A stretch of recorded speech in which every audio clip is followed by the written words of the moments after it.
ஆனால் நம்ம சண்டை போட வேண்டியதெல்லாம் தற்கொலைகளோட சண்டை போட வேண்டிய நிலைமைக்கு தள்ளப்பட்டிருக்கோங்கிறது காலத்தின் கொடுமை, வேதனை தான்.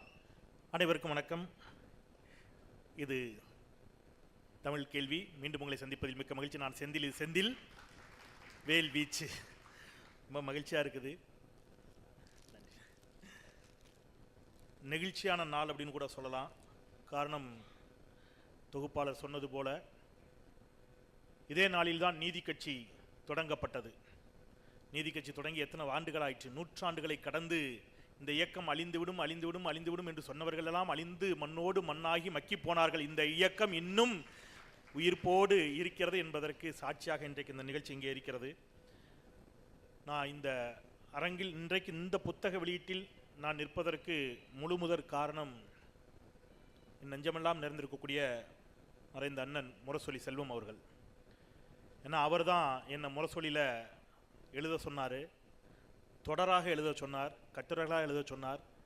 எழுதுகின்ற பொழுதே அதை பார்த்துட்டு நம்ம இதை ஒரு புத்தகமாக கூட கொண்டு வரலாம் செந்தில் அப்படின்னு பேசினாங்க அண்ணன். இன்றைக்கு அவர் நம்மோடு இல்லை. அவருடைய நினைவுகள், அவருடைய கொள்கைகள் நம்மை வழிநடத்தும். அவருக்கு நான் இந்த நேரத்தில் நான் கடமைப்பட்டிருக்கிறேன். அதை எங்கள் அண்ணனை நன்றியோடு நினைவு கூர்ந்து,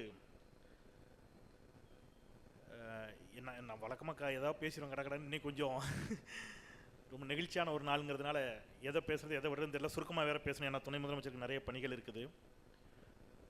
மாண்புமிகு முதலமைச்சர் அவர்களை நான் இந்த இடத்தில் நன்றியோடு நினைவு கூறுகிறேன்.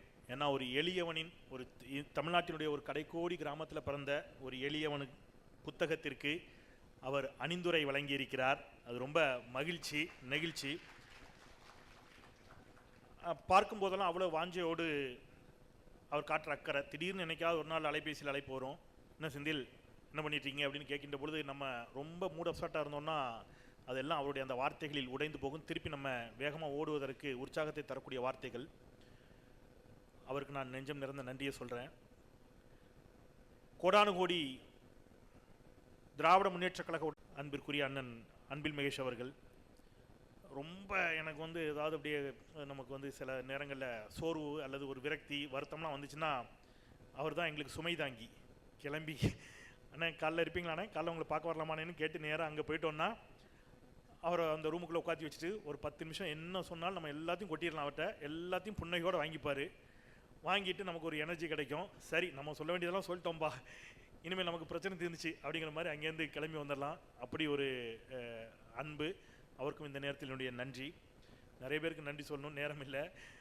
எனக்கு ஐயா மைதீன் கான் அவர்கள், மேனாள் அமைச்சர், நெல்லையிலேருந்து இந்த விழாவிற்காகவே வந்திருக்கிறாங்க. முன்வரிசையில் இருக்கக்கூடிய அத்தனை பேரும், அண்ணன் டி கே சிலங்கோன் அவர்கள், அண்ணன் பரந்தாமன் அவர்கள், அண்ணன் அப்துல்லா அவர்கள், என்னுடைய நெஞ்சமெல்லாம் இருந்திருக்கக்கூடிய தோழர் எழிலன் சட்டமன்ற உறுப்பினர், என்னுடைய நண்பர்கள் அன்சாரி, எல்லாருக்குமே நான் இந்த விழாவில் நன்றி சொல்லணும்.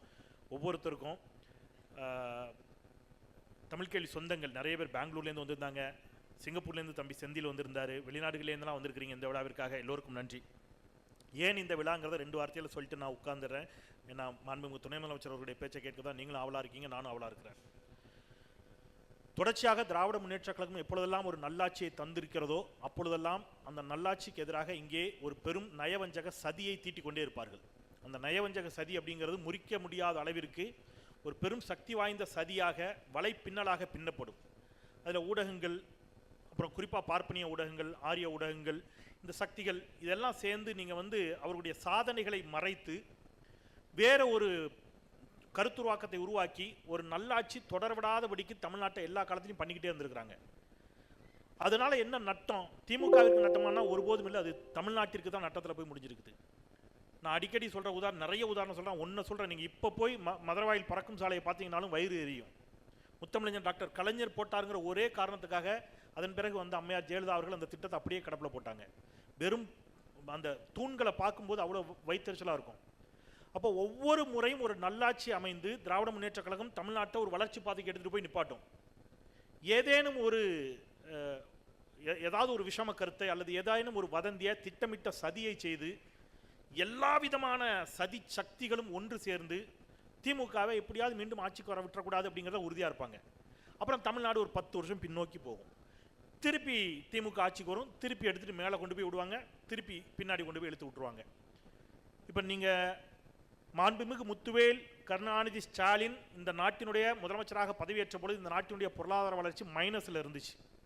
இன்றைக்கு அதை 11.19 விழுக்காடாக உயர்த்தி காட்டியிருக்கிறார் நம்முடைய முதலமைச்சர் அப்படின்னு சொன்னா இது மாயத்தாலோ மந்திரத்தாலோ நடைபெற்றதல்ல. இது முழுக்க முழுக்க அவருடைய அயராத உழைப்பினால் சாத்தியப்பட்டது. விளையாட்டுத்துறையில் துணை முதலமைச்சர் செய்த சாதனைகள் அவ்வளவு, பள்ளிக்கல்வித்துறையில் நம்முடைய அமைச்சர் செய்த சாதனைகள் அவ்வளவு, அதுக்கெல்லாம் இன்னைக்கு நேரம் இல்லை, நிறைய அவ்வளவு பேசலாம். கல்வியில் சிறந்த தமிழ்நாடுன்னு ஒரு நிகழ்ச்சி நடத்திய போது அத்தனை பேர் முன்னாடி இருந்தவங்களுக்குலாம் பேச்சு வரல, கண்ணீர் மட்டும்தான் வந்து கொண்டு இருந்துச்சு. நீங்க ஒரு மாநிலத்துடைய பள்ளிக்கல்வித்துறை அமைச்சர் இன்றைக்கு முனைவர் பட்டம் பெற்றிருக்கிறார். இது முனைவர் பட்டம் பெற்றதற்கான பாராட்டு விழாவாக கூட நான் பார்த்துக்கிறேன். அவருக்கு அவ்வளவு வாழ்த்துக்கள். நீங்க பாருங்க, உயர்கல்வித்துறை அமைச்சர் நம்ம கிட்ட இருக்காரு, அவரும் முனைவர் பட்டம் பெற்றவர். பள்ளிக்கல்வித்துறை அமைச்சரும் முனைவர் பட்டம் பெற்றவர்கள். ஆனா நம்ம சண்டை போட வேண்டியதெல்லாம் தற்கொலைகளோட சண்டை போட வேண்டிய நிலைமைக்கு தள்ளப்பட்டிருக்கோங்கிறது காலத்தின் கொடுமை, வேதனை தான். இப்போ இதெல்லாம் தாண்டி மறு வைத்து கொண்டு மாறுவிடத்தில் வரக்கூடிய பாசிச சக்திகள், மதவாத சக்திகள் எல்லோரும் சண்டை போட வேண்டிய தேவை இருக்கிறது. 20 ஆண்டு கால ஊடக அனுபவத்தில் நான் பெற்ற அனுபவங்களிலிருந்து தரவுகளோடு இந்த புத்தகத்தை கொடுத்துருக்குறோம். இதில் இந்த தரவுகளை படித்து யாரேனும் ஒருவர் ஆதாரங்களோடு இதை மறுக்க தயாராக இருந்தால் நம்ம செய்யலாம். ஆனால் அவங்ககிட்ட அதுக்கு வாய்ப்பே கிடையாது. எனவே மீண்டும் திராவிட முன்னேற்றக் கழகம் ஆட்சியில் அமர வேண்டும் என்ற ஒற்றை நோக்கத்தில், அது தமிழ்நாட்டிற்கு நல்லது என்ற ஒற்றை நோக்கத்தில் கொண்டு வரப்பட்ட புத்தகம் இது. இந்த புத்தகத்தை நம்ம எடுத்துகிட்டு போவோம். கட்டம் சரியில்லைன்னாங்க, ஜாதகம் சரியில்லைன்னாங்க, சொன்னவர்களுக்கெல்லாம் கட்டம் சரியில்லாமல் போச்சு, தொடர் வெற்றிகளை குவித்து கொண்டே வருகிறார். இப்போ என்ன சொல்கிறாங்கன்னா, புதுசாக ஒரு கட்டத்தை ஆரம்பிச்சிருக்காங்க ஜாதகத்தை. திமுக 2வது முறையாக தொடர்ந்து ஆட்சி அமைச்சது இல்லை அப்படிங்கிறாங்க. அதுவும் விரைவில் நடக்கும். மீண்டும் முத்துவேல் கருணாநிதி ஸ்டாலின் முதலமைச்சராக பொறுப்பேற்கத்தான் போகிறார். அதை அனைவரும் பார்க்கத்தான் போகிறார்கள். அந்த வகையில் அவருக்கு இன்னைக்கு தளபதிகளாக நிற்கக்கூடிய நம்முடைய மாண்புமிகு துணை முதலமைச்சர் அவர்கள் இங்கே ஒரே ஒரு செங்கலை எடுத்து ஒட்டுமொத்த பாசிச சக்திகளுக்கும் ஒரு செங்கல்ல ஒரு சமாதி கட்ட முடியுமான்னு அது அவரால் தான் முடியும். எந்த காலேஜில் அப்படி இன்ஜினியரிங் படித்தாருன்னு தெரியல, ஒரே செங்கல்ல அவ்வளோ பெரிய சமாதியை பாசிச சக்திகளுக்கு கட்டி எழுப்பினார். அவர் உங்களோடு உரையாற்ற காத்திருக்கிறார். நான் அவருக்கும்